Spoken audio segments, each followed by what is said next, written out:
Memang masyarakat India marah pasal dia lah. Pasal dia guna istilah kicap.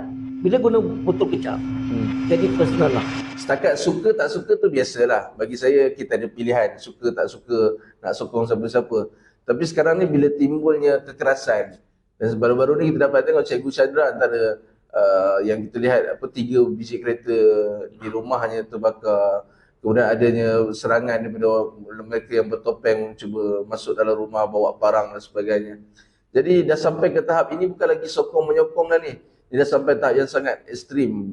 Okey, saya ingat dalam isu Cikgu Chandra ini, memang masyarakat India marah pasal dia lah. Pasal dia guna istilah kicap, botol kicap. Dia cakap orang India botol. Bila guna botol kicap, jadi personal lah.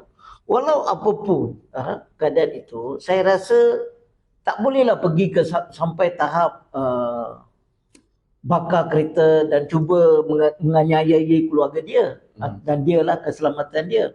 So bila isu wujudnya satu serangan di antara kaum ini, kita sebagai satu negara kita kekal. Bukan isu Chandra kalah kita menang, tak ada macam itu. So bagi saya lah, saya harap kita kena sama-sama berusaha untuk menurunkan suhu perkauman ini.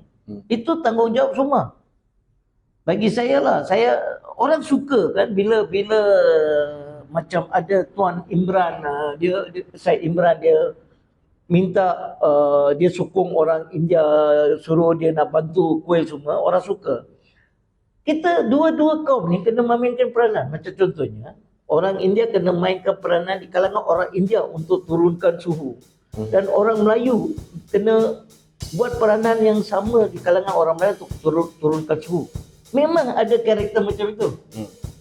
Memang ada karakter macam itu. Tapi kena lebih ramai.